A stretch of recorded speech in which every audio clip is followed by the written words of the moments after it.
Veja bem, a evolução, para mim, eu acho que tem tudo de positivo, não é? Primeiro, a gente está dando uma outra roupagem ao candomblé, a gente está dando uma outra visibilidade com relação à sociedade, né?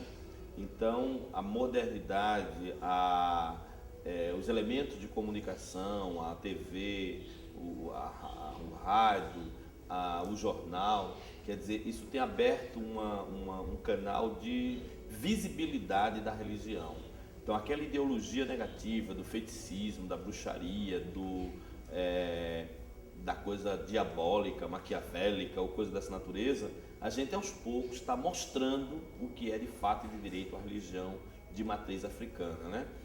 A gente não poderia pensar, por exemplo, o trabalho que está sendo feito agora com vocês, né? Um trabalho maravilhoso de resgate, de cultura, isso aí vai para os anais, não é?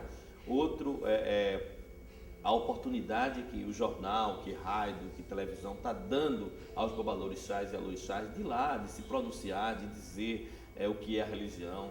Esses avanços que nós temos alcançado, como por exemplo a lei, né, essa lei que vai instituir o dia de combate à intolerância religiosa, quer dizer, isso tudo é um resgate e a comunidade, a sociedade, até mesmo o governo, né, municipal, estadual, está reconhecendo, não é? Está reconhecendo como é que eu posso dizer, a valorização da religião de matriz africana. E é interessante responder o que é a religião, qual o objetivo da religião, o que é que a religião propaga, o que ela professa, qual é a fé da religião, qual é a ideologia da religião, né? Desculpa eu estar fazendo essas perguntas aí, assim, tentando mostrar. Veja bem, eu digo o seguinte: o grande objetivo da religião é o culto à natureza. A nossa ancestralidade, né? Cada segmento religioso tem uma crença, tem uma ideologia, tem um pensamento.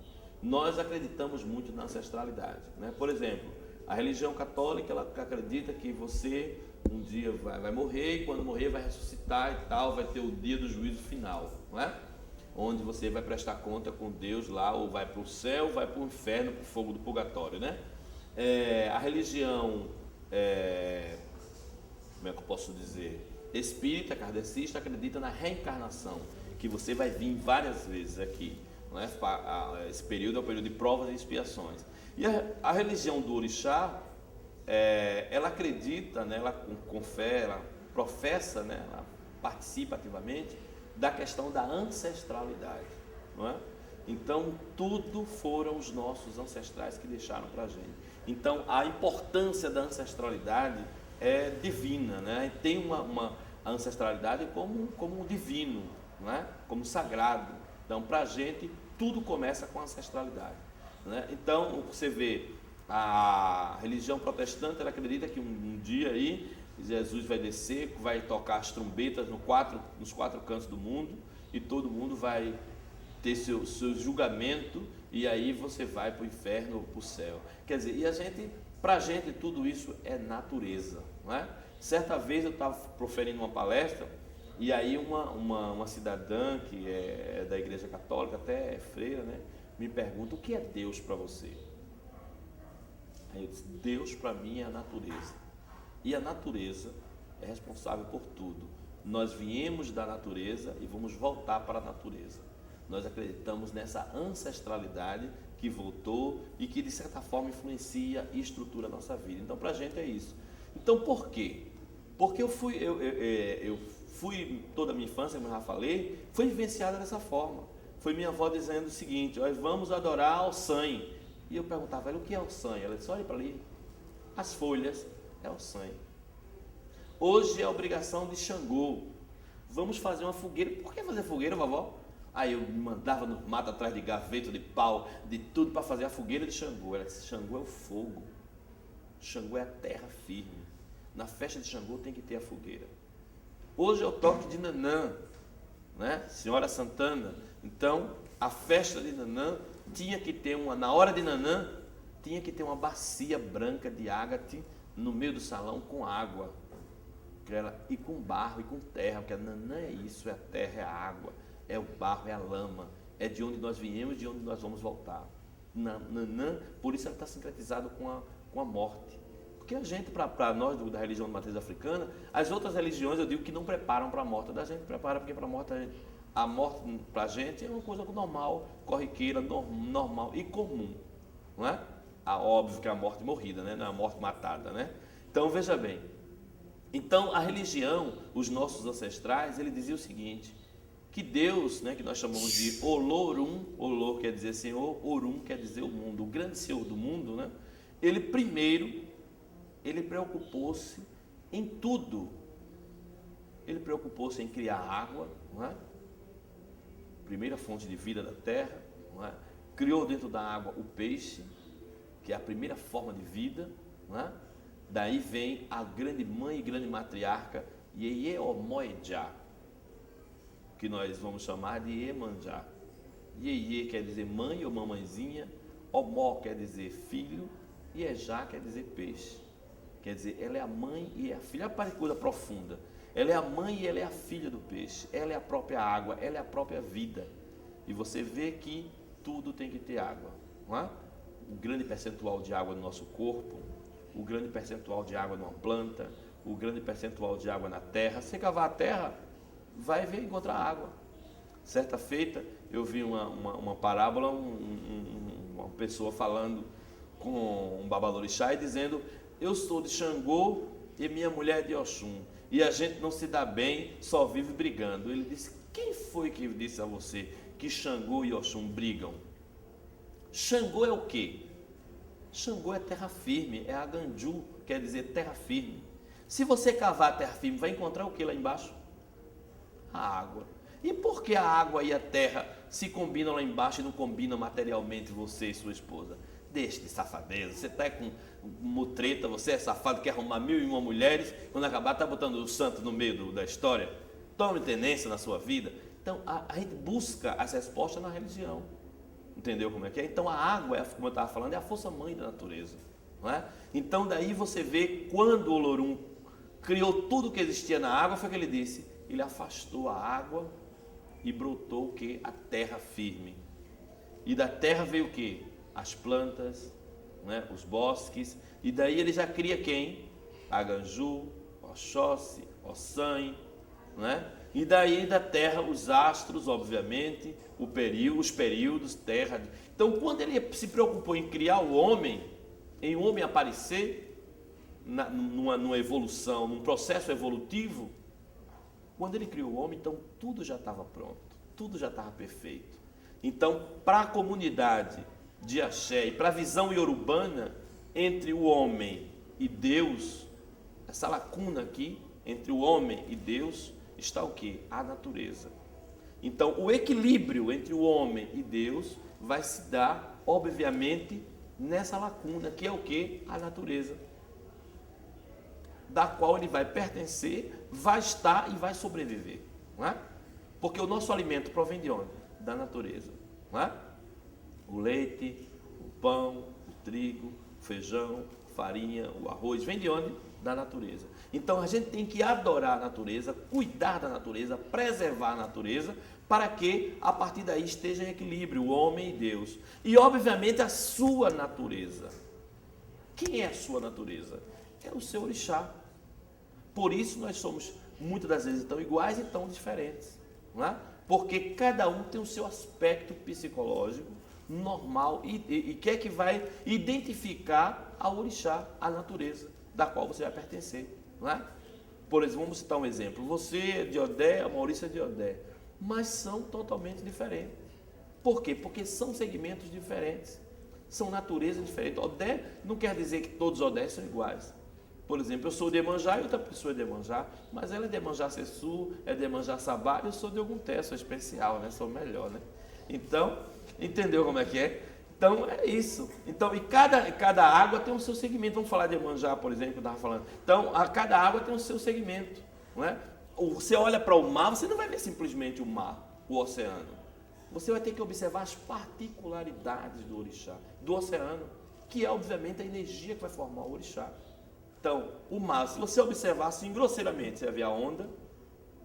O mar, quando quebra, quando a onda quebra, que vai formar aquela espuma branca lá, né, a profundeza do mar, a riqueza, como é que eu digo, o plantio que tem dentro do mar, né, a riqueza das plantas aquáticas, marinhas, né, o meio da água, a flor da água, quer dizer, cada segmento desse existe uma energia. E é justamente essa energia que nós chamamos de orixá. Que quer dizer o quê? Ori quer dizer cabeça, chá quer dizer energia ou força que vai emanar sobre a sua cabeça. Não é? Então, tudo para a gente, como ser humano, está concentrado na sua cabeça. Não é? O Olorum foi tão maravilhoso que ele primeiro, no feto, né? Vamos começar do início. Né? Quando o sêmen, quando o óvulo, né, encontra lá com o sêmen, o que é que vai acontecer? Vai formar um novo ser. E no novo ser vai ser formado o que primeiro? A cabeça. Então a cabeça é tudo. É naquele momento que você já traz seu orixá desde a sua parte uterina. E você vai ser criado onde lá dentro do útero de sua mãe? Dentro da água. É o homim, é o líquido aminoácido, né, que vai lhe fortalecer. E a sua ligação? Por que o Olorum ligou você? Ele não ligou você à cabeça, não. Ele não ligou o pé, não. Ele ligou no meio, o umbigo. Para que você seja isso aqui. A ligação com a sua mãe está aqui, ó, no meio. Não botou no pé, para você não ser subalterno, não botou na cabeça, não botou debaixo do braço, não botou no meio. Você é o meio de sua mãe. Você veio do meio de sua mãe. Entendeu? Então tudo isso a gente busca explicação dentro do candomblé. Quando, na hora do nascimento, o que é que nasce primeiro? O que é que vem primeiro, naturalmente? A cabeça. É naquele ato de nascer que o seu orixá vai dizer que está ali presente. De que forma? Quando você acabou de nascer, o que é que faz? O Olorum vai lhe dar o Enim, que é o sopro sagrado da vida, que é aquela palminha que você recebe na bunda, que você respira e chora para dizer, eu estou vivo, eu estou aqui. Não é? E quando sua mãe lhe coloca no braço, o que é que ela faz? Ela lhe bota aqui, ó, na altura do ventre, é essa ligação aqui, tá? E um dos símbolos, me passa essa cabaça, por favor. Um dos símbolos mais enigmático e mais correto e mais concreto da nossa religião é isso aqui, o Igbá. Isso aqui o Olorum criou para representação da vida e da terra. Esse Igbá, ele vai ter a outra parte daqui, que a outra parte superior é o Orum. E essa parte daqui é o Aê, ou seja, o céu e a terra. Aqui está o umbigo, que é o umbigo da maternidade, que é a ligação, não é? E quando a gente recebe o Decá, que é o cargo do Babalorixá e Alorixá, a primeira coisa que a gente recebe é a cuia, é a cabaça, é o Igbá. Igbá, que é a cabaça, que vai representar o que? Ó, a barriga, não é? Que aqui a barriga onde vai gerar todos os seus filhos. Óbvio que vai ter pessoas que vão receber e não vai gerar filho, porque cada é da própria natureza. Nem todo mundo tem o dom de ser pai, nem todo mundo tem o dom de ser filho, nem todo mundo tem o dom de ser da religião, e nem todo mundo tem o dom de se incorporar, não é? Então, então tem essas particularidades. Então o orixá é basicamente isso. Por muitos e muitos tempos, isso aqui, ó, era o assentamento do orixá, era o Igbá do orixá. O orixá recebia suas oferendas, seus alimentos, suas coisas aqui, na cuia, na cabaça. Não é? Hoje, com a modernidade, você quer botar uma coisa chique, né? Uma louça, uma porcelana, não é? Então, é isso que é, de certa forma, o candomblé. É essa energia, é essa natureza que a gente cultua, não é? Como eu falei aqui, então, quando o Olorum criou o homem, ele preparou toda a natureza para o homem desfrutar. Ele preparou e ele disse que a ligação entre o homem e Deus é a natureza. Não é? Então é da natureza que vai vir o homem e é da natureza que vai voltar ao homem. Então esse é o objetivo básico da nossa religiosidade. Então você vê aí que não tem fantasias, feitiços, ideologia negativa, não. A nossa fé em quem? Na natureza. A nossa energia é que é da natureza. Agora é óbvio que com a modernidade, com a estrutura que nós temos hoje, queremos dar o que é de melhor ao orixá. Não é? eu vou dizer que na época da minha avó existia colares feito esse? Jamais, não tinha. As miçangas eram pequenininha, era a maior dificuldade de trazer miçanga, era importada de Recife, era importada de Salvador, o obi, o orobô, era difícil, gente. A gente sabia que existia. Eu aprendi o que era obi, o orobô, levando, como a gente comumente diz aqui, bale da minha avó. Disse, olha, nunca esqueça, o grande tem um nome pequeno e o pequeno tem um nome grande. Para que sapiência, né? Então, a gente começa a perceber por aí. Então, as miçangas, os axés, tudo era importado, tudo era difícil. Não é, hoje, se botar uma continha fininha, vija, na gozeiro, tá tendo essas miçanguinhas. Não, minha gente, na época não existia. Não existia. E a gente utilizava aquilo. Hoje, a modernidade era um maior sacrifício para ir para Recife, era dos ônibus como é que é? Da Bonfim, quebra aqui, quebra acolá, passava 2 dias, ou então de trem. De trem era a melhor viagem para ir para Recife. Fui várias vezes de trem para Recife. Era um dia todo de viagem, a maior folia, chegava lá todo dormente, né? Mas eu, adolescente, pulava, corria para o trem, corria para outro, para lá e para cá. Daqui a pouco já conhecia o povo do vagão todinho. Então, era dessa forma. Mas era difícil, não é? Hoje há muita facilidade, não é? Então, a modernidade, ela acontece, mas a gente não pode perder o fio da meada. A gente não pode perder o referencial. A gente não pode perder o quê? A fé, a ideologia, o pensamento, o propósito da religião, que é a adoração à natureza, não é? Que é, agora a gente vai adorar, faça de várias formas, né? Hoje, por exemplo, para se adorar o sangue, é muito complicado, porque hoje a gente não tem uma mata com facilidade, né? A gente tem que se deslocar aqui 4 horas da manhã, como o Maurício faz, como o pessoal do Barracão fazem, né? 4 horas, 5 horas da manhã, 6 horas, se embrenhar nas matas para colher as folhas, quer dizer, e ter que ir de carro, não é? Então, alguns orixás até deixaram de ser cultuados, como por exemplo Obá, Euá, Itoto, que mais? Outros orixás, vários orixás deixaram de ser cultuados porque não tem mais, não existe mais as folhas. Por exemplo, o culto de Orumilá e de Ifá sumiu. Só em Recife, na própria Bahia não se cultua mais Orumilá e Ifá. Quer dizer, está vindo Babalaô hoje de África, se intitulando Babalaô para fazer a iniciação do povo Ifá aqui. Quer dizer, então, outros orixás se perderam, o culto a Beje, né? Se perdeu também, poucas pessoas fazem culto a Beje, quer dizer, isso tudo foi ficando pelo meio, né? Então é necessário que a gente resgate, puxe, chame, lembre, mostre, diga que existe, né? Por exemplo, os agés, Agé Milá, Agé Xalugá, quer dizer, esses orixás se perderam. A maioria dos orixás Funfun, que são 16 orixás Funfun, quer dizer, Funfun quer dizer brancos, orixás brancos, não é? Não é interessante até mostrar isso, que nem própria África, apesar de ter a melanina negra, né? Mas lá existiam os albinos. Existem os albinos. Na cidade de Ejibô, né? E outras cidades, existe o culto ao Oxalá, que é todos os albinos, autenticamente são de Oxalá, né? Então, originalmente são de Oxalá, desde a sua formação uterina, não é? Então, os albinos, por exemplo, existe o culto específico aos albinos, ao Oxalá, né? Então, esse culto foi esquecido aqui. Por quê? Vou até explico isso. Muitos orixás que vieram de África para o Brasil, eram poucas pessoas que vinham de cada tribo, não é?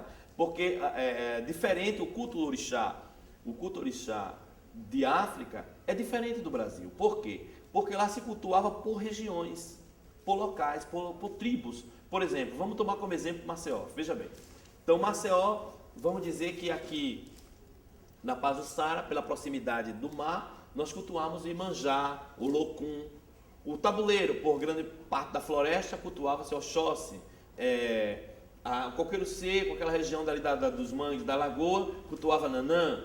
Então, eram diferenciados. Cada local tinha um culto específico. Então, foram várias levas de negros que vieram para o Brasil, não é? A primeira delas foram os bantos, ou bantus, como queiram, não é? E a segunda são os jejes. Na terceira é que vêm os iorubás. E é nessa leva de Iorubás que eles que vão vir várias pessoas de Oió, pessoas de... Então você vai ver um culto muito forte de Xangô. Aqui, por exemplo, em Alagoas, veio muita gente de Oió. Veio tanta gente de Oió. E o culto ficou tão forte em Alagoas e Pernambuco que o nome do próprio culto é chamado de Xangô. Entendeu? Então, e a gente vai ver que por exemplo, Tinês, que foi a matriarca, a grande matriarca que fundou o SIC de Paiadão, né? Fatunuqué, ela vem de onde? Ela vem da cidade de Iemanjá, não é? Então você vai ver o culto de Iemanjá, a própria casa de Iemanjá, muito forte lá. Então, alguns orixás cultuados em África não vieram para o Brasil. Mas veio uma ou duas ou três pessoas que não deram prosseguimento à sua cultura. Por isso eu digo que a iorubanização, ou seja, a grande massa iorubá do Brasil, principalmente na Bahia, em Pernambuco, Alagoas, ela vai se conter. Por quê? Porque foi a última leva de negros que vieram. Foi já próximo a abolição. Então eles tinham mais subsídios para se proliferarem. Né? E você vai ver as casas de culto se formando nessa década, nesse período de 1850, que é quando começam as leis, Eusébio de Queiroz, lei de ventre livre, lei disso. Então começa a se estruturar as casas nesse período, como a Casa Branca, né? São três casas que eu sempre digo como referencial no Brasil, que é a Casa Branca, na Bahia, o sítio de Paiadão, que é de Afatinuqué, em Pernambuco, e a Casa Nagô, no Maranhão. Então, todas essas três casas são de origem iorubana, não é? Mas isso não quer dizer que não teve outros cultos, não é? A primeira ideia de candomblé veio dos calunduns, eram chamados de calunduns, que eram as casas de banto, não é? A gente vai ver isso onde? No recôncavo baiano. Por que no recôncavo e não na parte litorânea? Porque no recôncavo era o plantio da cana-de-açúcar. Não é? Então você vai ver, de acordo com o fato histórico, o fato da estrutura econômica, social do país, você vai estar ligado também à religião. Não é?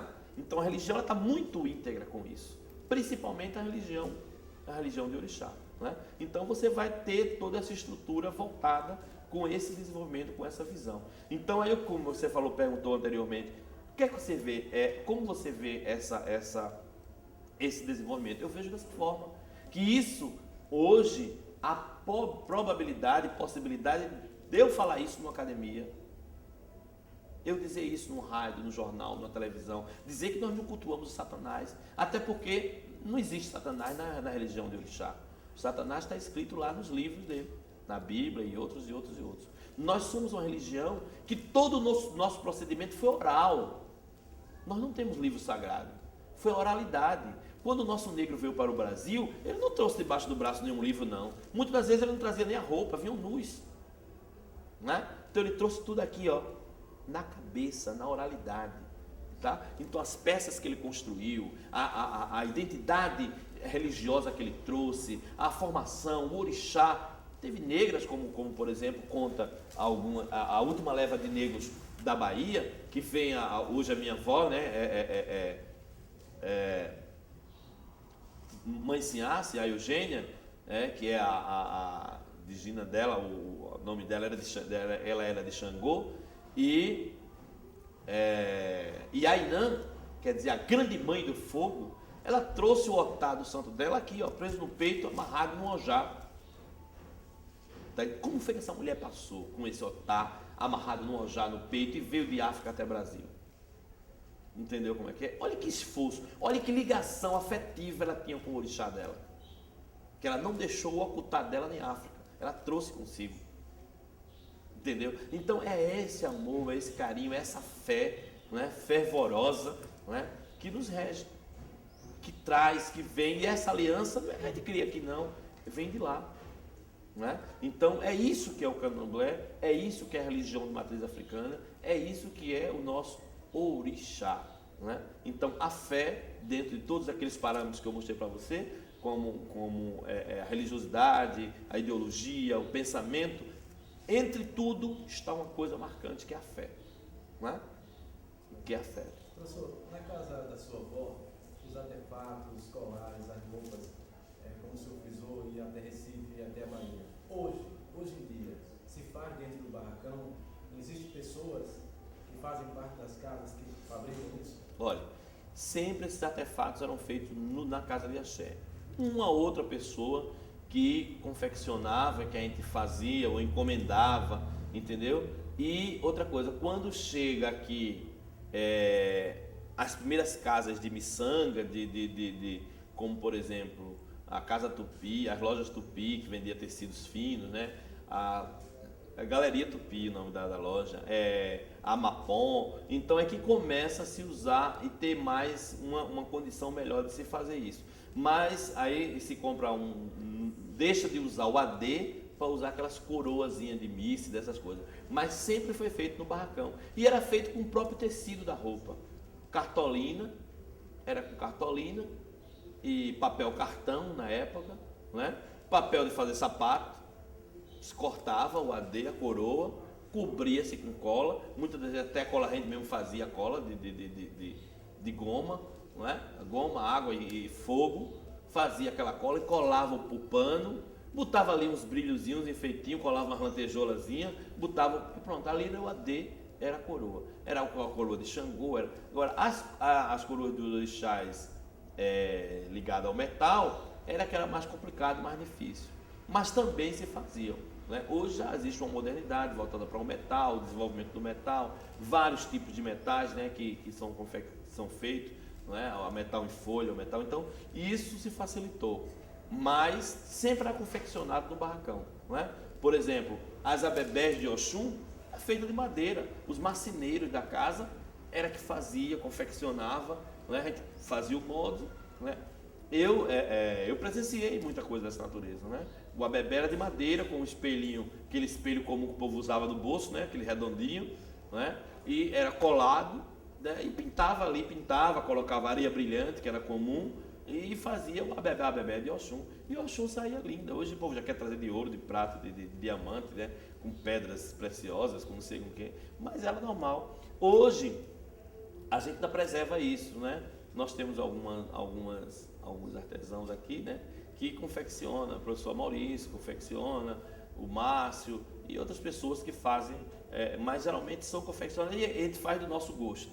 Eu acho melhor assim, eu mesmo faço quando eu tenho tempo e coragem, né, porque eu tenho muitas tribulações, muita coisa, é meio complicado eu parar para me sentar para fazer um AD, mas quando eu paro, faço e sento e faço e às vezes fica bonitinho, né, e o santo sai, está maravilhoso, está tudo bonito, não é?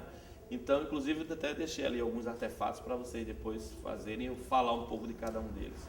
Né? O senhor, como historiador, tem projeto, tem ansiedade de levar essas informações históricas do candomblé para outras casas? Sim, nós temos um projeto, que é o projeto que está incluso na questão do dia 2 de fevereiro, que não é simplesmente comemorar o 2. Né? O objetivo nosso é fazer oficinas, palestras, não é?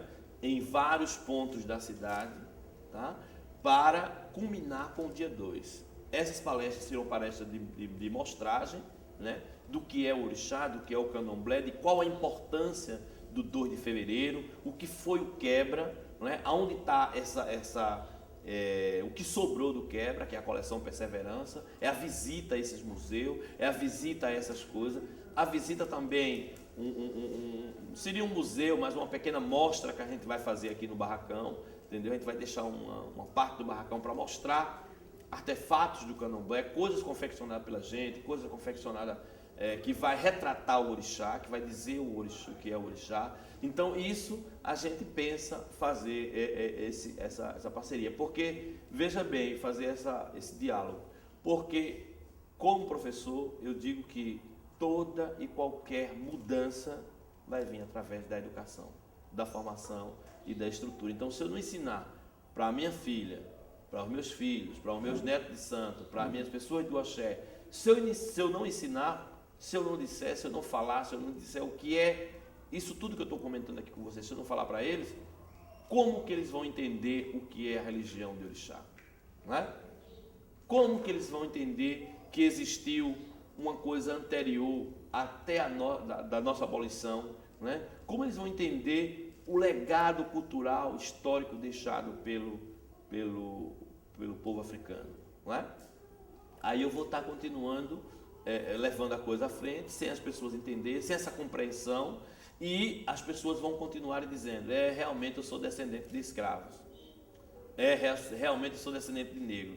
Pô, é um absurdo, um jovem está dizendo uma coisa dessa. Nós não somos descendentes de escravos, nós somos descendentes de homens livres, príncipes, princesas, rainhas, reis, pessoas, trabalhadores braçais, pessoas que tinham sua vida digna lá em África e que foram extraídos, arrancados, né, capturados de África para cá, e aqui foi lhe dada a condição de escravo. Nós não somos descendentes de escravos, nós somos descendentes de pessoas livres, né, de homens e mulheres livres, e infelizmente lhe deram aqui a condição de escravo. Então é necessário que a gente saiba algumas coisas dessa natureza para a gente propagar, para a gente dizer, para a gente falar sobre isso. E o meio é óbvio através de oficina, de palestras. A gente já tem em mente um projeto onde a gente deve começar isso a partir de outubro, novembro e dezembro, para culminar isso em fevereiro, com o 2 de fevereiro. Para todos aqueles que estivessem lá na praça, não é, comemorando o quebra, saber por que está ali. Não é? Quem foi tia Marcelina, quem foi o que foi o quebra, o que representou o quebra, por que o quebra existiu. Então seria basicamente isso. Qual ensinamento o senhor passaria agora para os novos iniciados na religião? Eu sempre falo isso a todos aqueles que iniciam, a todos aqueles que passam pela camarinha. Não adianta, meu filho ou minha filha, você deitar na camarinha, fazer seu orixá, raspar a sua cabeça, passar por 21 dias, um mês, 3 meses de quelê. Não adianta nada disso se você não tiver uma coisa: fé. A fé, o amor para com o orixá. Porque você tendo isso, você vai ter tudo. Então, o ensinamento que eu passo, primeiro, antes de qualquer pessoa entrar na religião de matriz africana, ele precisa, primeiramente, ter fé.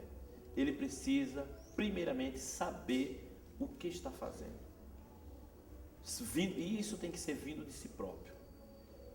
Porque se você não tiver fé, não tiver amor ao seu orixá, você não vai ter mais nada. Você não vai ter dedicação. Então não adiantou o que você passou lá dentro. Então o que é que adianta? Tem hoje aqui que faz e vai embora, fica bem, se dá bem, arruma emprego, vai embora para o Rio, para São Paulo, para lá, deixa os santos aí. Qual a ligação afetiva que ele vai ter com aquele bar, o Igbar que eu mostrei aqui anteriormente, que ele construiu, que foi formado, que foi feito ali naquele momento de obrigação, de rituais, né? Que foi consagrado a seu orixá? Qual a ligação que ele vai ter? Nenhuma. Aí liga de São Paulo, do Rio, de onde. Ô Pai de Santo, bota uma vela aí do meu santo, do meu Ibá. Aí eu vou acendo a vela, e aí? Vai servir para quê aquilo ali?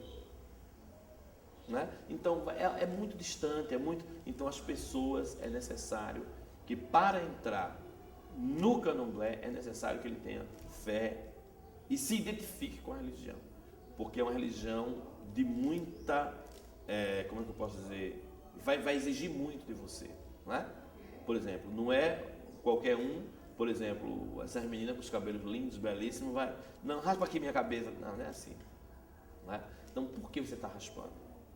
Não é? Então tem tudo. E outra coisa, a nossa religião, como eu falei aqui anteriormente, ela tem resposta para tudo, tem o porquê de tudo. A gente não faz por fazer. Por que essa talha está aqui? Entendeu como é que é? Porque dentro dela tem água. Por quê? Então tudo tem o seu porquê. Não é simplesmente fazer por fazer, não é? Então por que você raspou a cabeça? Não é? Então, primeiro, eu raspei porque eu tenho fé no meu orixá, eu tenho amor ao meu orixá. E o orixá quer uma comprovação disso. Se você der um dedo, uma mão, um pé, você vai sentir falta. Então, uma coisa que você vai dar que não vai lhe fazer falta é o seu cabelo. Você, por exemplo, já lhe vi um cabelo curto, um cabelo grande, um cabelo rastafari, um cabelo drag, um cabelo, não é? Drag, eu não sei como é que é. Entendeu como é que é? Por acaso fez falta alguma dessas mudanças? Não. Porque é normal, é natural, vai crescer, vai. Entendeu como é que é? Então é isso, é essa disposição ou disponibilidade sua para com o axé, para com o seu orixá. E isso se resume numa palavra: fé e amor. Aproveitando as informações, eu já vi entrevista do senhor com a História Especial, na Rádio Difusora, e o senhor relata muito bem a história do 12. gostaria que o senhor falasse o porquê aconteceu o quebra de Xangô. Veja bem, é um piso, como eu sou professor de história, né, então a gente viu isso aí em particular, não vimos na academia, que infelizmente na época que eu fiz história não tinha essa matéria, que era a questão do negro, né, a questão de África, a gente não viu superficialmente, mas eu particularmente comecei a pesquisar, me envolver, um pai de santo falava uma coisa, entendeu? Falava uma coisinha aqui, uma coisinha ali, e muito me interessou. E daí, com essas minhas andanças, minhas pesquisas, eu conheci o professor Ulisses, né? E ele me presenteou um trabalho dele, que eu já li muito, e cada vez que eu leio me surpreendo, porque cada leitura tem uma outra interpretação. Veja bem, eu digo que o 12, ele foi um fato muito marcante, porque foi uma questão política e social que retratou, obviamente, o candomblé. Ou seja, o grupo político, né, queria estar no poder, mas não sabia como derrubar Euclides Malta, porque ele era forte. A família Malta já vinha de uma, né, hereditariedade dentro do poder. A própria família, não era nem a família dele, sim a família da esposa dele, do barão de Traipu, né, que era o pai da esposa dele, né? Então, você vê, um barão naquela época tinha poder, forças políticas e econômicas. Então, qual o meio? Então, começaram a se pesquisar, hoje nós chamamos de marketing, né? Qual marketing que vamos usar para derrubar fulano de tal, não é? Então, o marketing utilizado foi o candomblé. Descobriram que ele pertencia a uma casa de axé e daí utilizaram-se disso de uma forma pejorativa, né? Tentando mostrar uma imagem demoníaca, uma imagem negativa da religiosidade. Mas enquanto ele estava no poder, eles não puderam derrubar a casa de axé. Mas quando a outra força política ganhou, né, utilizou da mídia, nós temos comprovação disso nos jornais da época, onde botava lá bruxarias, feiticeiros, e ali tinha uma matéria descrevendo, não é? Os babalorixás da época, tinha Marcelina, tinha o Salu, Chico Foguinho, não é? Manuel Gueleju, então, e outros. Então, começaram a se fazer um marketing negativo da religião. Então, todos que praticavam, que professavam essa fé, eram, obviamente, feiticeiros, bruxos, mandingueiros, etc. Tá? Então, eles se organizaram muito bem. Eu digo que eles foram muito estratégicos. Eles foram buscar um cidadão para comandar essa milícia particular, um cidadão que lutou em Canudos. Quer dizer, tinha experiência e tática de guerra. Era uma verdadeira guerra. É uma guerra religiosa. Então, quando Euclides Malta saiu do poder e que avisou a todos os babalorixás e alorixás que fugissem, fossem embora, que o futuro não era uma coisa boa, promissora, não é? Então ele estava dizendo, aí o que foi que aconteceu? Ele foi embora para Recife. Euclides Malta foi embora para Recife. Com ele não aconteceu nada, mas com as pessoas que ficaram, a milícia particular foi tão estratégica que escolheu um dia de festa, o 2 de fevereiro. Não é? A noite do 2 de fevereiro, do 1 de fevereiro já foi a preparação. E 2 de fevereiro era toque em todas as casas de axé.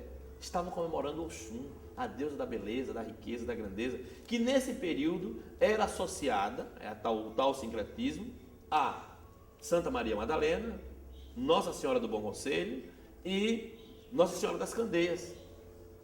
Então você vê, isso até hoje vai refletir aonde? Onde se comemora Nossa Senhora do Bom Conselho? Arapiraca, 2 de fevereiro. Onde se comemora Santa Maria Madalena? União dos Palmares, 2 de fevereiro. Onde se comemora Nossa Senhora das Candeias? Então, Pilar, etc. Tem outras. Então você vai ver a ligação entre a capital e o interior. Então eles procuraram saber tudo. Eles não foram no dia comum, no dia qualquer, no dia que a mãe de santo ou o pai de santo estivesse cozinhando seu feijão, fazendo seu almoço, não. Foram muito estratégicos. Foi tudo pensado. Né? Então eles adentravam nas casas, né? Batiam nos babalorixás e alorixás, todos os utensílios sagrados, peças até africanas, era colocado lá numa trouxa, colocava na cabeça dele e ele ia apanhando até a delegacia mais próxima. e dizendo na rua, sou macumbeiro, sou feiticeiro. Com uma coação dessa, isso é um absurdo. Isso é um absurdo. Isso é o podar a sua liberdade. A liberdade de culto, de crença, a liberdade até a liberdade do ir e vir, né? A liberdade de expressão religiosa. Então, para mim, esse é um fato marcante no Brasil, tá? É o primeiro fato marcante que vem ocorrer dessa natureza no Brasil. Depois acontecem outros, mas já em Vargas, né? Com a Constituição ditatorial de Vargas, né? Mas esse foi marcante, certo? Muito mais do que qualquer outro, quer dizer, e muitos babalorixás e alorixás vieram a falecer, né? E aí se perde essa linha de raciocínio. E eu digo mais, quem perdeu também com isso foi a própria cultura alagoana, porque nós sabemos que dentro das casas de axé existia grupos de folguedos, como Maracatu. Temos exemplo de João Catarina, tinha um maracatu, ele era um babalorixá, era pai de santo e tinha um maracatu dentro da sua casa, não é? Então, foi o que aconteceu com esse maracatu? Acabou, foi extinto. E por que chamava ele de João Catarina? Porque não é Caterina o nome da boneca que vem do maracatu? Então, olha a ligação, não é? Então, os folguedos, como o pastoril, a chegança, o guerreiro, a própria taeira, a própria baiana, não é? Eu conhecia, eu criança ainda, no Jacintinho, o seu Pedro. O seu Pedro, as filhas de santo dele, né, tinham uma baiana, as filhas de santo dançavam a baiana. Boa noite, meu senhor e senhora, que a baiana chegou. Quer dizer, eu tive a oportunidade de conhecer seu Pedro, né? Infelizmente morreu tragicamente, foi uma diabetes, perdeu uma perna, perdeu outra perna, e veio a falecer. Entendeu? Então, eu tive a oportunidade de conhecer isso mais recente. Eu digo mais recente, imagine naquela época, que era uma forma de expressão cultural, de mostrar. Então, o que nós fazemos hoje com o afoxé, com o aculelê, com a capoeira, eles já faziam isso na época com os grupos culturais, não é? O maracatu, alguns grupos de frevo, tá entendendo? Nasceram onde? Dentro das casas de axé, não é? E isso daí a gente vai perder, não é? Quem pode nos assegurar que é de fato e de direito Recife, a capital do frevo? Se nós éramos o quintal cultural de Pernambuco. Nós vemos o Senhor Emancipar em 1817, mas era aqui. Muitos babalorixás e alorixás, eu defendo essa tese, que eles vinham de Recife para fazer obrigação aqui.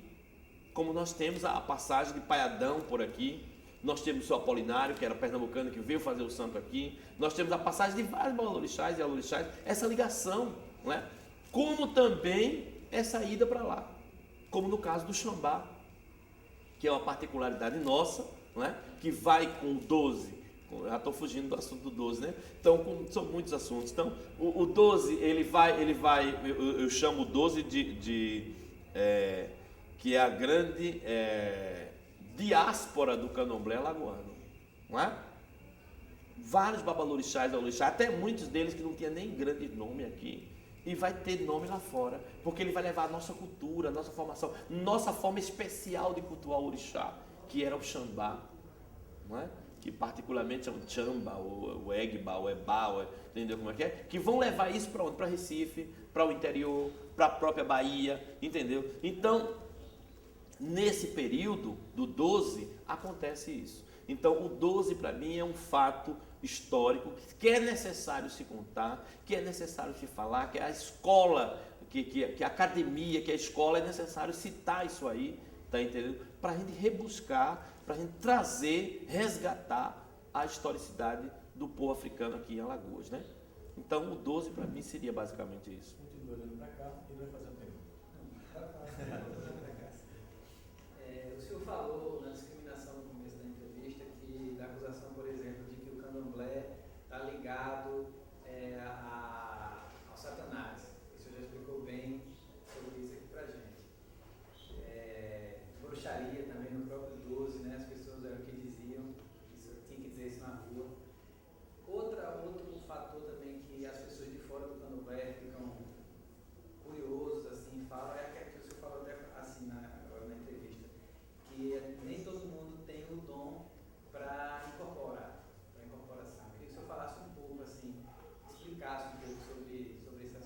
Vamos lá. Então, veja bem. Um pouquinho da questão da bruxaria, né? Foram termos. A bruxaria não é um termo, como é que eu posso dizer, africano. A bruxaria é um termo europeu, né? Vem das bruxas, vem da Europa, não tem nada a ver com o africano. A questão do satanismo também não tem nada a ver com a nossa religiosidade, né? Foram, como chamar, de cognomes que colocaram, foram de rótulos que colocaram, né? E isso aí se perpetuou, né? Então, uma mentira contada várias vezes torna-se uma verdade. Foi uma mácula muito negativa e foi uma forma das outras religiões poder mostrar, dizer que a nossa não prestava, que a nossa não era, entendeu como é que é? Então, seria mais ou menos dessa forma. Trazendo um pouquinho da questão que você me pergunta, os dons, né? Cada pessoa tem um dom, né? Isso, o Lorum, quando cria o homem, ele já diz a Ifá, que é o orixá do destino, né? Que destino aquele cidadão vai ter, ou aquela cidadã vai ter no planeta Terra? Período de início, meio e fim, né? E dentro da religião, existe os segmentos. Os segmentos, quando eu falo segmentos, seria o seguinte: a questão da incorporação. Nem todas as pessoas incorporam com o orixá. Mas isso não quer dizer que ele não vá, ou que ela não vá ter o amor, ter a fé ao seu orixá. Que muitas das vezes tem mais fé do que aqueles que se incorporam, não é? Então, o que se incorporam, eles passam por um preparo, por uma hierarquia, né? Que vai de Abian, que é o primeiro trecho, né? O Abian é aquele que está conhecendo a religião, que está chegando, que está se preparando, que vai ver se realmente é aquilo que ele quer, se não. O Babalorixá, o Ialorixá, como mentor da casa, vai também observar se ele tem aptidões para aquilo ou não, se é realmente aquilo que ele quer. E no trajeto de 2 anos, 3 anos, ele próprio vai decidir, não quero não, e vai embora, não aparece mais. E aqueles que querem ficam, continuam, persistem, então está ali. Então ele passa pela primeira obrigação de Abian, que é a lavagem da cabeça, ou a lavagem de uma conta, saber qual o orixá dele, tá certo? Então ele já detectou o orixá, então vai fazer uma conta específica do seu orixá, e ele vai ali, começando a arriar uma comida seca, começando uma pequena obrigação, até o dia que o orixá incorporar e bolar. A bolação, ele vai bolar no solo sagrado do orixá, que é no candomblé do terreiro. E essa bolação, é um juramento que ele está fazendo perante aquele solo. A bolação, ele está jurando pelo orixá da casa, que ele quer que o filho dele se apronte ou se prepare para o orixá ali. Porque o termo, eu vou fazer meu santo, como ficou comumente usado, é errado. Porque ninguém faz o santo, ninguém faz o orixá. O orixá já é feito pela natureza. Você vai se preparar, se purificar para o orixá. Entendeu como é que é? Então aí ele passa pelo período de Aô, que é um período de reclusão, onde ele vai aprender alguns fundamentos do orixá, onde ele vai passar por determinadas obrigações, oferendas e etc., até o dia da saída do Iaô. O que é a saída do Iaô? A vinda, vai mostrar ele para a comunidade, para seus irmãos e para a comunidade, um novo integrante da religião de matriz africana, né? E aí ele vai passar pelo período de Iaô, que é o período de 7 anos, depois vai tomar o Decá, né? O Oié, como queira. E nesse Oié, ele vai designar se ele tem aptidões para ser Babalorixá ou não, está entendendo como é que é? E a partir daí ele vai prosseguir a obrigação de 14 anos, 16 anos, de 21 anos, etc. Isso no caso de quem se incorpora. No caso de quem não se incorpora, não sou eu que vou dizer, é o orixá. Então, o orixá vai convidar aquela pessoa através de uma cerimônia que é feita no barracão, que chama fulano foi suspenso. Quando diz foi suspenso, ele foi suspenso e o orixá dele também. O orixá foi suspenso para não incorporar, ou seja, aquela pessoa não tem o dom de incorporação. Entendeu? Não tem o dom de incorporação. Então ele vai ser confirmado. Então ele não vai ser Iaô, ele vai se confirmar. Então vai passar por determinadas obrigações ritualísticas, também de reclusão, entrar no camarim, passar por determinadas coisas, e o orixá vai confirmar ele para ser Ogã, no caso o homem, e Ekede, no caso a mulher, Ekede. É bom lembrar que esses termos são Jeje. Hoje a gente vê algumas casas de Angola utilizando esses termos, mas porque, como eu falei anteriormente, houve a iorubanização, não é? Houve a popularização de determinados termos. No caso do Banto, as Ekedes elas são macotas e os Ogãs eles são os tatas, não é? Que quer dizer pai. Então, Tata Cambono, o pai dos atabaques, o pai, e assim sucessivamente, entendeu? Na casa Jeje, ele vai ter o Babalorixá, o Ialorixá, e também o orixá vai designar um cargo para a ocupação do novo Ogã ou da nova Ekede. Então tem vários cargos, porque como eu digo, é uma sociedade tribal, é uma comunidade que tem várias atividades dentro da comunidade, não é? Por exemplo, o homem, então ele pode ser um Axogum, que é aquele homem que vai ser preparado para cortar para o orixá. Ele pode ser um Bajigã, ele vai se preocupar em conhecer todas as bajes, favas e axés para colher da mata. Ele pode ser um Pejigã, é aquele que vai estar preparado para cuidar do Peji, né? do Peji, do Sabagi. Então ele vai ter que saber onde é que estão os orixás, onde é que está, saber as folhas, as ervas, tá lá. Então toda a atividade ali. Então são vários cargos. Tem o Ogã, o Agibonã, que é que vai tomar conta da casa, é o cuidador, é o que está preocupado com a porta, quem entrou, quem saiu, quem chegou. Então, hoje já estamos, na época moderna, já temos até o Ogã de publicidade, não é? Que é aquele que vai levar o nome do barracão para lá fora. É quem vai trazer a TV, quem vai trazer o rádio, a televisão, é quem vai propagar, é quem vai fazer o cartãozinho do pai de santo, da mãe de santo, é quem vai entregar, é quem vai... Para que isso? Para mostrar um outro segmento da religião. Então, os Ogãs, tem o Acipá, tem vários cargos, não é? Então, tem o Gaipê, tem vários cargos. Então, cada cargo é correspondente com o indivíduo e com o orixá daquela pessoa, daquele homem. Como também no caso das mulheres. Elas são convidadas para ser Ekedes, não é? Pelo orixá, depois vai haver a confirmação dela, que é a obrigação ritualística dentro da camarinha, né?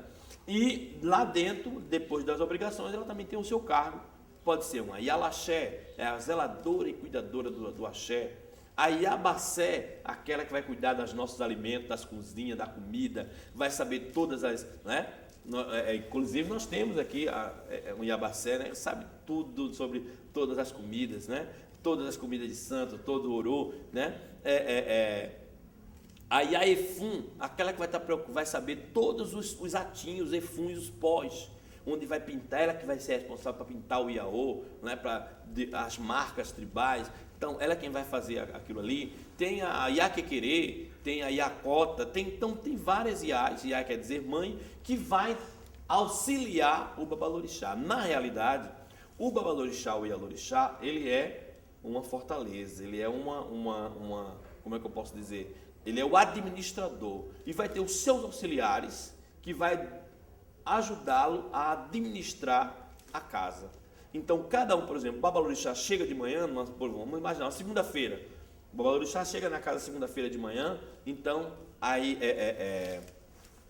então tem uma Ekede, não é? Que vai arrumar Exu e um Ogã. Então, ela é que é responsável para tirar a água de Exu, para despachar na rua, a Dagã e a Sidagã. Certo? Então, a Dagã é quem vai pegar a água, tem o cântico para pegar na moringa, o cântico para despachar a moringa, o cântico para oferecer a Exu a primeira comida da semana, que é o padê, entendeu como é que é? Então, vai preparar a casa, limpar a casa, arrumar, dar uma defumação na casa para atender os clientes, então, para organizar e estruturar a casa. Então, vai haver um toque. Então, o Ogã Alabê, que é o Ogã que toca, então tem que vir cedo, pegar os atabaques, botar no sol, passar o azeite de dendê, arrumar o atabaque, ver que Ojá vai vestir o atabaque. Então, cada um tem uma função específica dentro do barracão.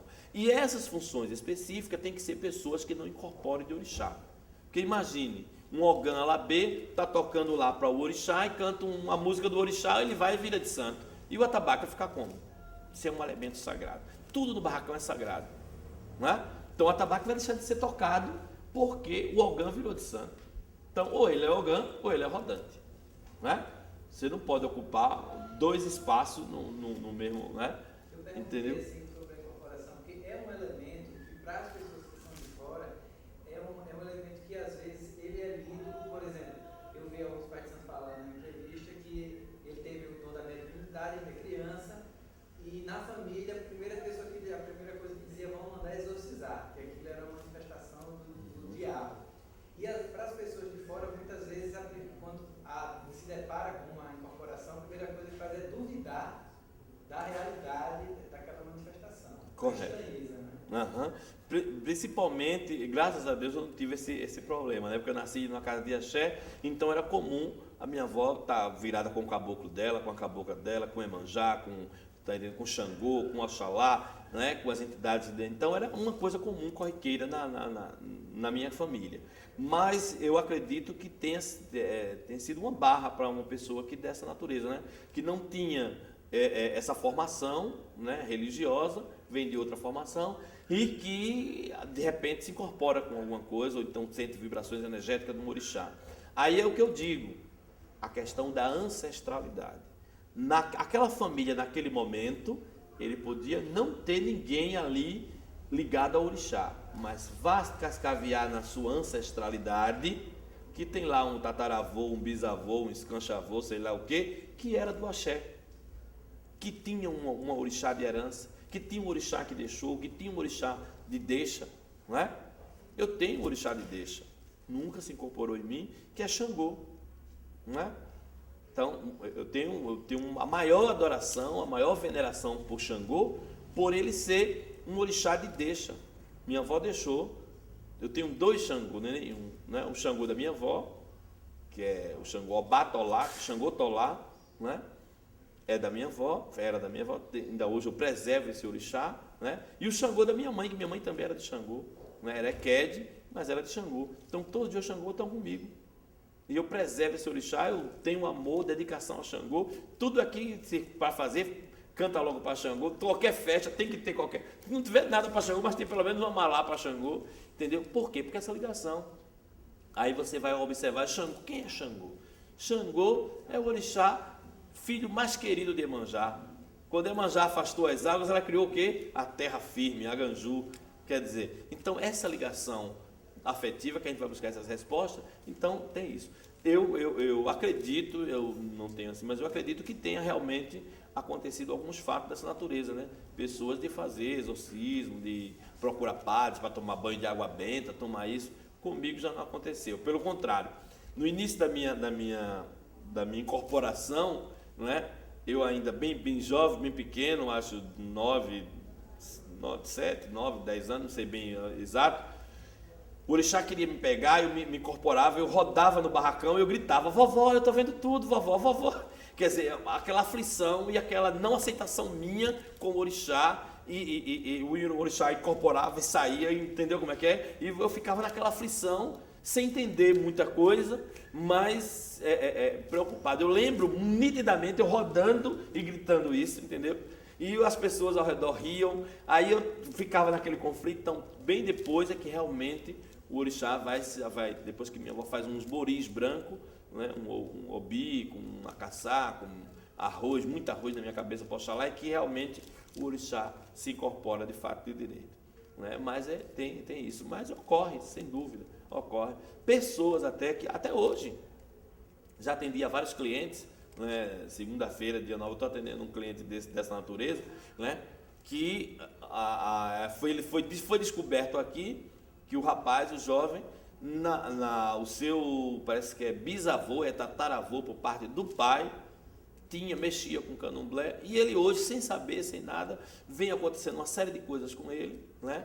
E ele veio até aqui, aí eu disse: olha, isso aqui é uma herança de orixá com relação a você. Então você tem que fazer primeiro a obrigação de Egum, tem que fazer uma obrigação no balé, para depois você fazer o desenvolvimento ou a oferenda a seu orixá. Mesmo que você não incorpore, você tem que cuidar desse orixá, que esse orixá é de deixa. Aí foi que a família, ele nem sabia, coitado, foi que a família veio lembrar que o tataravô, parte de pai, não sei o que era lá, tinha tinha uma herança. Então ocorre isso, mas já levaram ele para rezar, para benzer, já levaram ele para tomar banho de água benta em 7 igrejas, já levaram ele, e nada dá certo na vida do coitado. Muita coisa, e até, entendeu? Isso ocorre, normal. Professor, as suas considerações, e depois das considerações, você vai escolher um campo, certo? Que o senhor mais gosta, para a gente terminar a nossa entrevista. Tá certo. Veja bem, as minhas considerações finais, eu gostaria de primeiramente agradecer a Deus, ao Olorum, né? A meu orixá, né?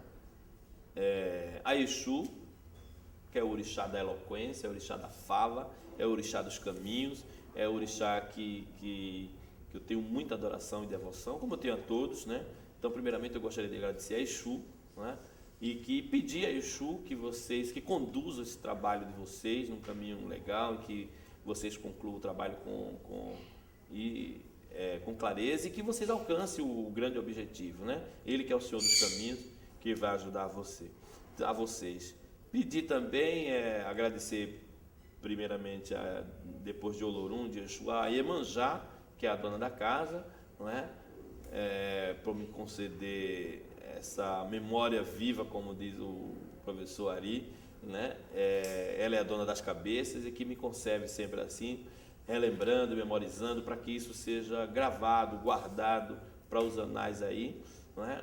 Pedir a Deus e ao Olorum muita paz, felicidade, a Iemanjá que conduza com grande sapiência todo o trabalho de vocês, e que agradecer também dentro de tantos babalorixás, alorixás antigos, velhos, né, que vocês já entrevistaram e vão entrevistar, e me escolher um novinho feito eu, né, só com 47 anos, vai falar sobre o candomblé. E é isso que eu tenho a dizer do candomblé. O candomblé para mim é isso. Para mim, o candomblé hoje, eu gostaria de finalizar com uma frase da seguinte forma: o candomblé para mim hoje é tudo. Foi na minha religião que eu me encontrei como pessoa, como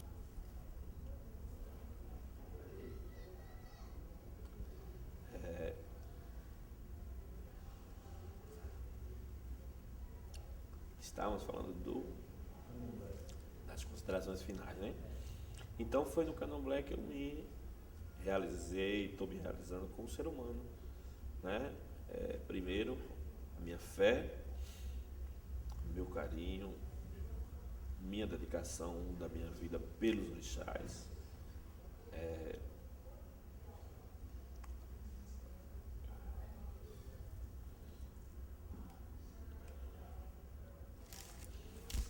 e que mais? E dizer que todo esse legado cultural, histórico de minha avó, né, onde quer que ela esteja na ancestralidade, ela está,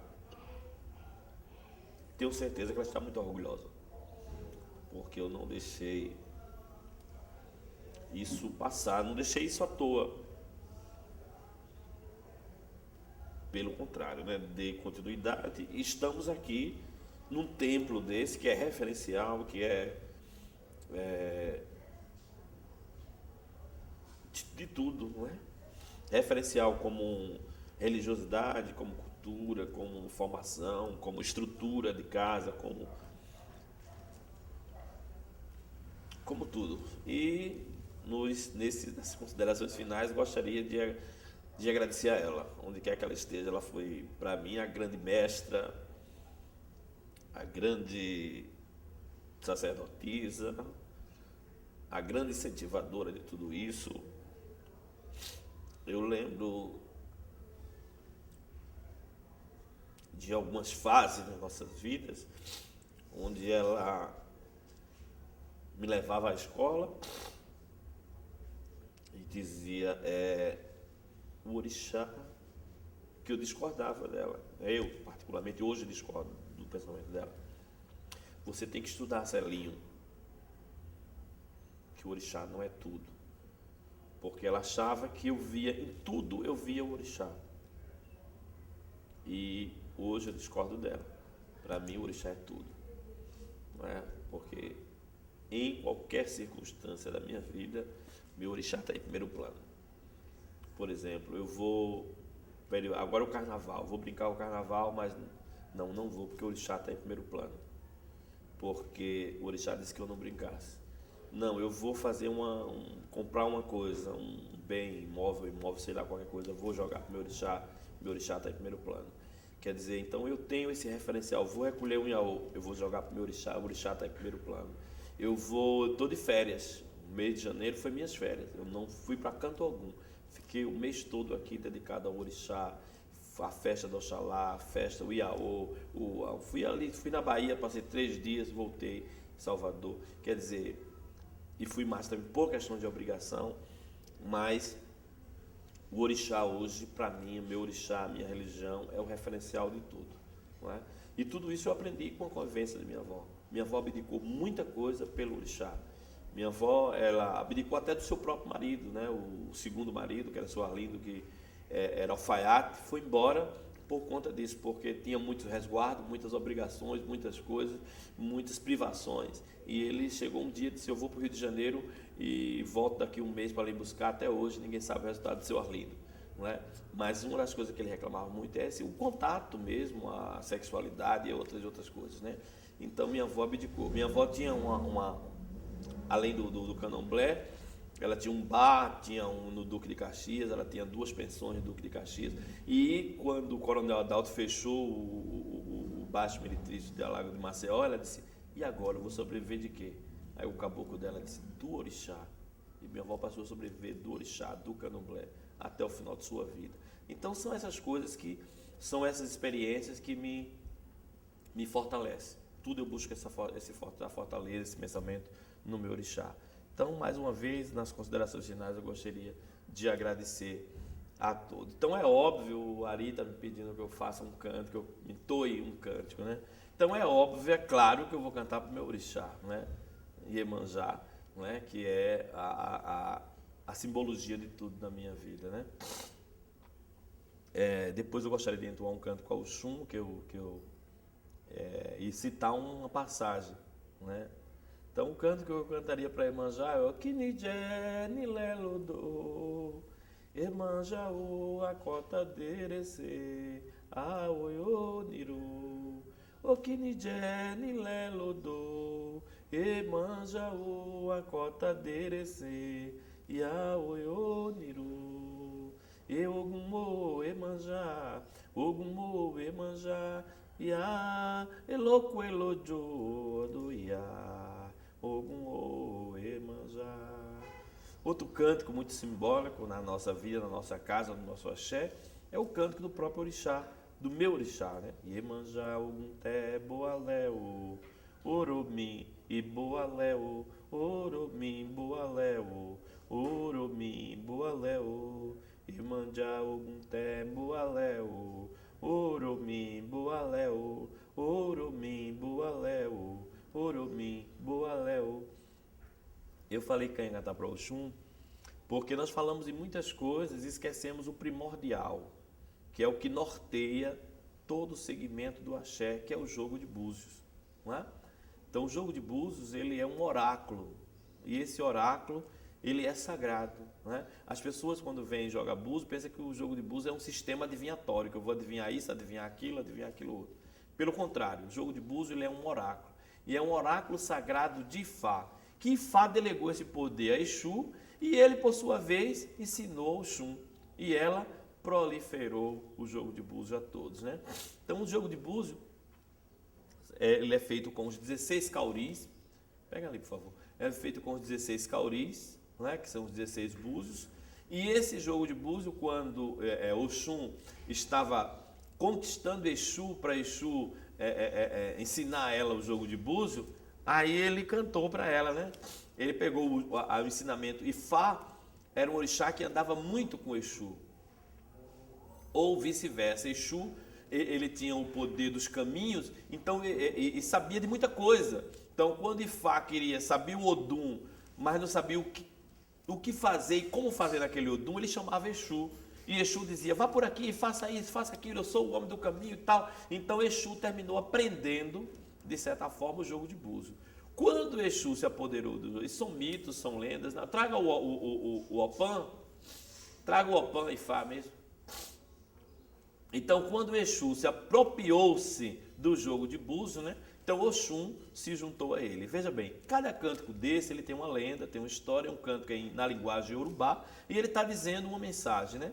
Então esse cântico diz o seguinte: quando Oxum foi ensinar a ele o jogo de búzio, que ensinou, que ela aprendeu tudo, ela é danada, né? Tem uma memória, né? Aprende tudo rapidinho. Então quando ela aprendeu, que pegou o jogo de búzio, aí ela disse: ah, Exu, agora eu não preciso mais de você. Você já me ensinou tudo e eu já sei de tudo. Aí ele disse: ah, você não sabe de tudo não. Você sabe do que eu lhe ensinei e o restante. Então, aí ele disse bem assim para ela, né? Oxum Orumilá, Oxum Anisobê, Sobê, Sobê. Ou seja, ele estava dizendo que o Odum de Anisobê era dele. Seu Xum Anisobê, Sobê, Sobê. Ela botou a mão nos quartos e disse para ele: ora iê, Sobê, Sobê. Ou seja, o Anisobê é seu, mas ora iê, eu sou a mamãezinha, né? Ora iê, Sobê, Sobê. Aí ele disse para ela: cuidado, Oxum Orumilá. Aí ela disse para ele: ia, ia, ia, ia. Quer dizer, ele disse: Oxum, cuidado, foi Orumilá que me deu o jogo de búzio. Aí ela respondeu para ele de novo: ia, ia, ia, ia, ia, ia. Quer dizer, mãe, mãe, mãe, mãe. Eu sou mãe, mãe, mãe, e daí? Quer dizer, ela aprendeu, ficou com saber, ainda descartou ele, não é? Então isso é muito interessante. São essas lendas, esses mitos, essas coisas, né? Então o jogo de búzio, ele é nada mais nada menos do que isso. Aqui nós estamos diante do Opon Ifá, quer dizer, a tábua sagrada de Ifá, né? E os 16 cauris que a gente joga e responde o Odum. E o Odum de hoje qual foi? Obel-Gilá. Por que foi Obel-Gilá? Porque Xangô está comendo.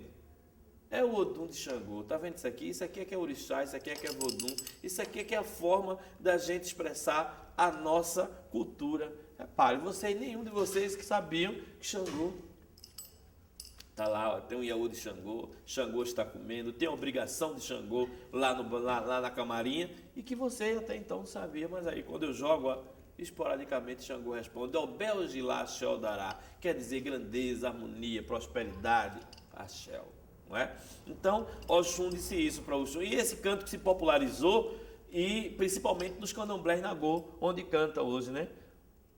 Oxum Anisobê, Sobê, Sobê, ora iê, Sobê, Sobê, Oxum Orumilá, ia, ia, ia, ia, Oxum Orumilá, ia, ia, ia, ia, Oxum Orumilá, ia, ia, ia, ia. Então, esse cântico é de grande simbologia, de grande importância, porque ele retrata basicamente isso aqui. O jogo de búzio, oferenda de Exu para Oxum, não é? E Oxum e Exu dizendo que o grande imponente do jogo de búzio é Orumilá e Ifá. Vamos lá ver os outros artefatos ali. Professor, quero agradecer o professor Cleber aqui a fazer a entrevista, mas está viajando, está chegando daqui a pouco. E essa missão de entrevistar uma personalidade na Bota ali região para eu mostrar. é peso. Mas graças ao meu companheiro a Maurício e os demais me ajudou. Tá bom, tá ok. Vamos lá? Aí assim eu vou pedir para. Ele vai e aí você vai pegar. Eu vou. Eu estou pegando o áudio, deixa eu falar para ele. Tira isso aqui, por favor. Não, agora não. Olha, como eu disse para vocês, né? Então, aqui nós vamos mostrar alguns artefatos do barracão, do candomblé, né? Que compõem as coisas. Então, aqui ó, o nosso ocutá. Aqui embaixo, o ocutá é a pedra. São as pedras sagradas, são as pedras do orixá. Aqui as nossas folhas. Essa é uma das folhas sagradas que nós temos do barracão, que é a folha do acocô. Essa folha serve para todos os orixás e para várias as finalidades. Aqui nós temos as quartinhas e os quartilhões, não é? A quartinha pequenininha e os quartilhões, de acordo com cada orixá, ele vai ter a quartinha com asa, é das santas Iabá, a quartinha sem asas, dos santos Boró, ou seja, dos santos masculinos e santos femininos, né? Aqui eu gostaria de começar por Oxalá, não é? Aqui nós temos algumas representações emblemáticas do orixá Oxalá. Eu não vou abrir o Peji, porque o Peji está em obrigação. Então o Pachorô, que é o cajado de Oxalá, é onde ele faz a sustentação. Aqui a simbologia do mundo, da terra. Então, cada simbologia dessa aqui, ó, a folha, o peixe, o escudo, a guerra, né, o sininho dele, então o facão. Então, tudo que compõe a natureza está expresso aqui. E aqui a grande coroa e o pombo. O irilé, que é o símbolo sagrado em todas as religiões, o pombo, ele é sagrado. Aqui nós chamamos, são as contas, não é? Pode até se aproximar mais. São os fios de conta que representam o orixá. Isso aqui é a sineta sagrada de Oxalá. Aqui é os colares de Oxalá, que é branco, tudo dele você pode perceber que é em branco. Aqui é a simbologia do assentamento, do Igibá. Hoje o Igibá moderno, não é? Então está aqui o Ibá, uma representação do Ibá de Oxalá. É óbvio que dentro dessas tigelas vai ter as coisas ligadas ao orixá. Aqui não tem. Aqui não tem. Aqui é apenas para simbologia.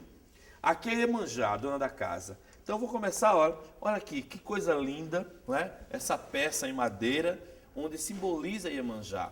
Olha aqui, ela com a criança, a fartura dos seios, né? Sentada, e a simbologia de Iemanjá, uma peça africana, não é? Aqui é o Ibá, seria o Ibá de Iemanjá, né? Esse Ibá de Iemanjá que compõe aqui a louça, a tigela, onde aqui são feitas as obrigações, a oferenda, a quartinha, já é uma quartinha mais moderna, já de louça, né? Aqui alguns colares, meu orixá ele também pega verde, não é? Mas o azul marinho, então aqui é os colares e as contas de Iemanjá, tá? Uma das representações de Iemanjá, que é o luachê, né? O luachê, por que a lua? Se você observar, a lua tem a grande interferência nas marés, né? Então a lua está relacionada ao Xóssi e a Iemanjá. Aqui a representatividade de Ansan, né? A conta de Ansan, que é o vermelho, não é? O chifre do búfalo, não é? O assentamento, o Ibá, o seu elemento, que é a daga, que é o alfange, não é? O Eroxim, que é onde ela tange, espanta, afasta os eguns, né? Aqui os colares também dela, hoje está bem em moda, né? O Lagdibá. Esse aqui é um colar africano que veio ter popularidade agora há pouco, com a ida das pessoas à África. Isso aqui é feito do chifre do búfalo, tá? É o Lagdibá. Hoje todo mundo quer usar Lagdibá, mas não pode, minha gente. Lagdibá só pode usar quem é as pessoas de Obaluaê ou de Ansan. Hoje pega um Lagdibá e enche de conta de tudo, de firma, de tudo que é coisa e usa. Cada um use, né? Eu não acho correto, porque o Lagdibá é específico de Obaluaê ou de Ansan, não é? Então aqui é o Lagdibá. Aqui é uma representação que isso aqui se popularizou aqui em Alagoas e em Recife, a vestir as bonecas, porque era uma forma de encobrir. Como é que eu vou dizer, quando chegava as milícias, né? Como era que eu vou cobrir isso aqui? Dizer que isso aqui não era Yansan e dizer uma boneca. Olha aqui, cobria, então a saia cobria. Quando chegava qualquer gente para ver, não, aqui é a boneca. E essa boneca tornou-se tão a simbologia dela foi tão forte que ela foi parar no maracatu. É a Catirina, é a boneca que sai do maracatu, Tá entendendo como é que é? É a bonequinha preta, muitas das vezes de madeira, né? Mas vestida com uma roupa bonita do orixá. Essa aqui representa Yansan, aquela lá Oxum. Vamos lá, falar um pouquinho de Oxum, né? Essa peça aqui, ela quando eu comprei em Salvador, é uma réplica de uma normal africana que simboliza a fertilidade, né? Então você vai ver o búzio, né? Os seios. Então essa é uma representatividade de Oxum, que é o orixá da fertilidade. E também a bonequinha de Oxum, né? A quartinha de Oxum, certo?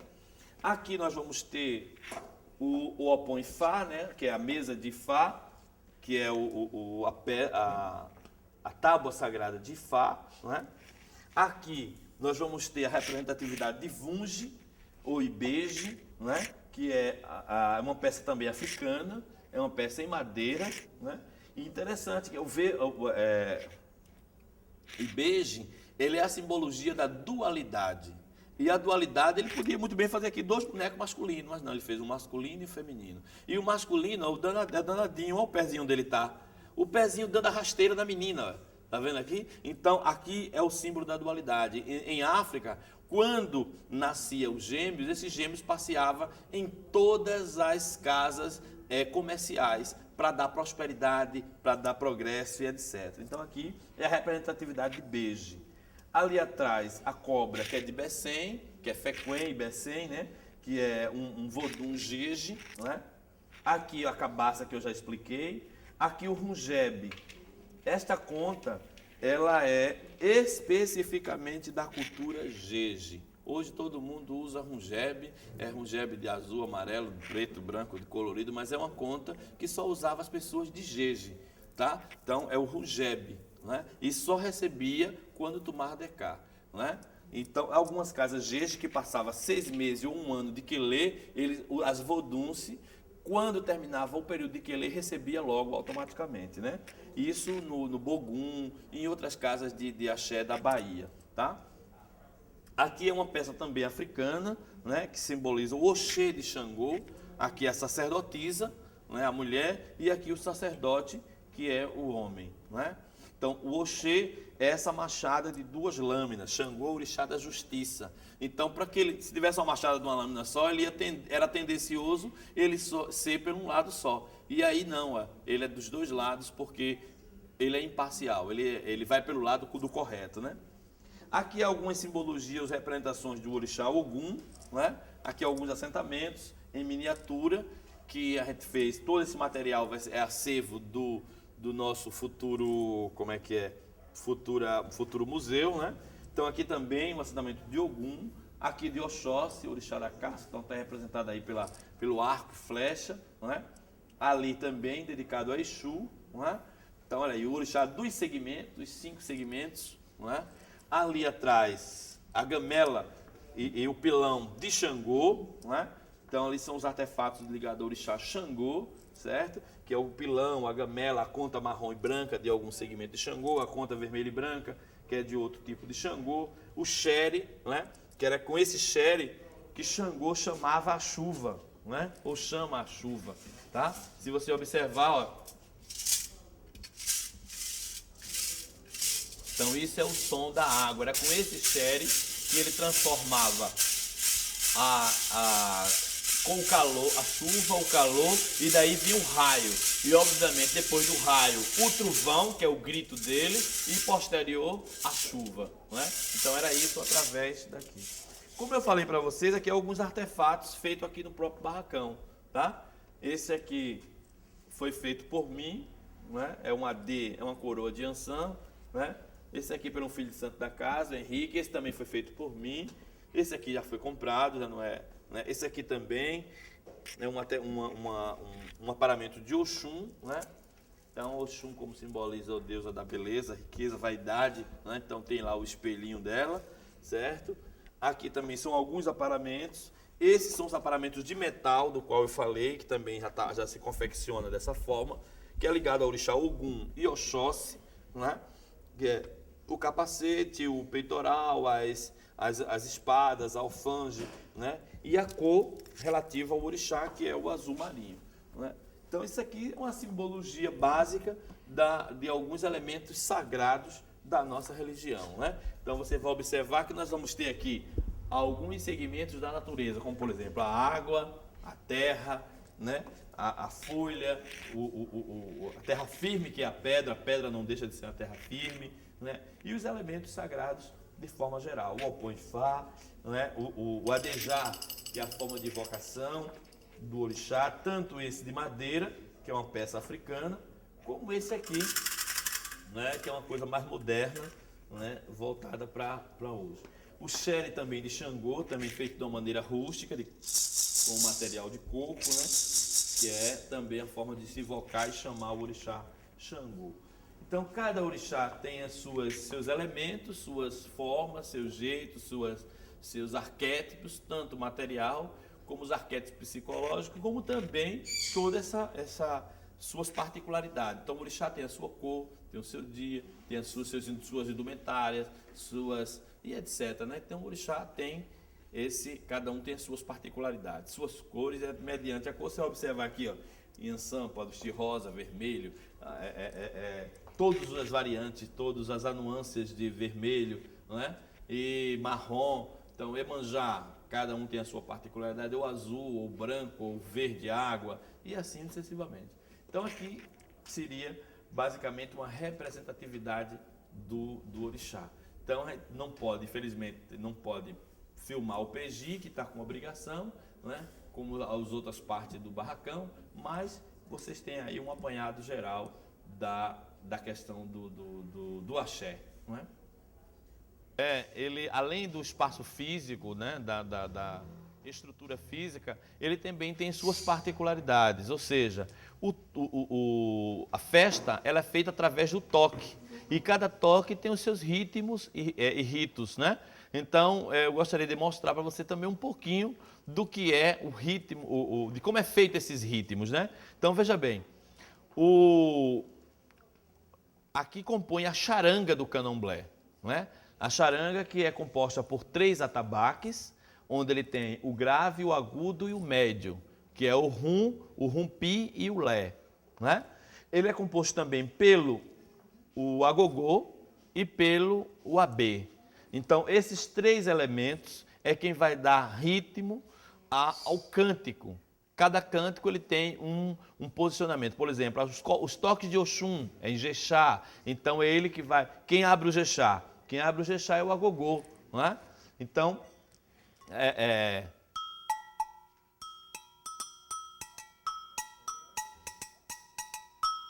Então, quem abre o Jexá é o agogô. Então, tem aqui também o abê, que dá continuidade ao ritmo. Então, o metal junto com os coros que vai formar.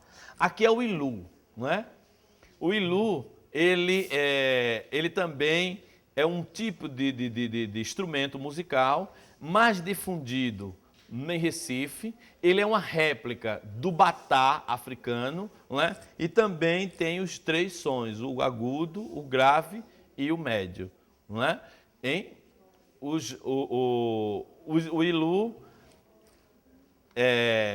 O ilu, ele também tem dessa forma. A diferença do atabaque é que ele tem couro nos 2 lados, não é? Não, enquanto que o batá, ele adquiriu essa perna em Recife, né? Mas em alguns lugares, por exemplo, no Maranhão, ele continua sendo tocado dessa forma, sem os pés, e toca de um lado. E em África, o batá, ele toca de um lado e do outro, ele é tocado dos 2 lados, tá? Então eu digo que o ilu, ele é uma réplica do batá. Esse ilu, ele é especificamente de Recife, do Maranhão e aqui também de Alagoas, né? A gente não vê ilu em outros lugares do Brasil, como por exemplo na Bahia, não é? A Bahia, o bambambam do axé, mas não tem o ilu. Eles não têm o conhecimento de toque do ilu. O ilu não se toca com a digavi, ele só toca com a mão, não é? Ele só toca com a mão. O nome dos ilus também tem os seus nomes, né? É o Ian, o Melê e o Meleian, não é? Então, são os 3 nomes do ilu, certo? Aqui, obviamente, as cadeiras, o trono, né? Primeiro o trono de Iemanjá, né? E das suas guardiãs, que são os equedes ou ogãs, ou pessoas de graduação maior dentro da casa de axé. Então, isso aqui é que compõe o axé. Uma coisa também primordial, e é o que nos une também com relação ao axé, é o laçalé, não é? Que inclusive a gente diz até que é uma palavra francesa, né? Laçalé, que quer dizer o meio da sala. Que é onde está, onde faz as obrigações oferendado à mina, à terra, né? Então aqui representa o Aê, a terra. O Aê e lá em cima o Orum, o céu. Então essa ligação entre céu e terra, né? O Aê e o Orum. Como o nosso Aê é dedicado a Orixá Iabá, a Iemanjá, né? Que é a grande mãe, daí vai proliferar seus filhos, então o Aê sempre tem que estar com água. Então a água que é a talha da mina, que é a talha dedicada também a Iemanjá. Então bota-se um porrão bonito, grande, né? De destaque, né? O candomblé, ele é feito nessa forma, né? Aqui no barracão, e é ao redor da mina. Ele é feito em círculo, não é? onde o círculo vai girar de uma forma contrária do relógio, da hora, né? Do tempo. Então o círculo, se o relógio roda dessa forma, o círculo do candomblé vai rodar ao contrário. Então o círculo é o círculo que vai dar essa ideia de união, de igualdade, de terra, de espaço físico da terra sagrada, como também do globo terrestre, né? Então por isso é em círculo. E o círculo ele começa tudo com Exu, então Exu você vai ver, Exu a gente não dança, dança como se fosse de uma forma piramidal, né? Então começa, aliás, a espiral, né? Então aquele círculo que nunca vai ter o fim, né? Então o Exu seria isso, né? Então o início de toda a questão do panteão afro-brasileiro. Então seria basicamente o espaço físico aqui. Ali o PG, né? Como eu falei, tá ali a gente mostra ali, tem um panfletozinho que diz que o PG é um espaço sagrado, por favor, entrar de corpo limpo e vestido de branco, né? Porque o branco é o sentido do Oxalá, é o sentido da paz, e de corpo limpo que a gente diz, limpo de materialmente e espiritualmente. Não adianta você entrar no PG com um pensamento negativo, com o coração com maldade, com ira, com ódio, com raiva, com rancor, porque não vai ter nenhum significado, né? A casa é composta logo ali na entrada pela casa de Exu, o gongá de caboclo, a secretaria, o espaço aqui físico que vai estar em contato com o templo e aqui o templo. Para lá nós vamos encontrar o sabagi, que é a continuidade do PG, e a cozinha, né? Espaço sagrado também, né? Tudo aqui é sagrado, espaço sagrado também onde faz a nossa G1, não é? E agora vamos saborear ali um chequeté e um bolinho, enquanto as coisas melhoram e para conclusões finais. Os meninos estão tudo Com os outros para fazer uma federação.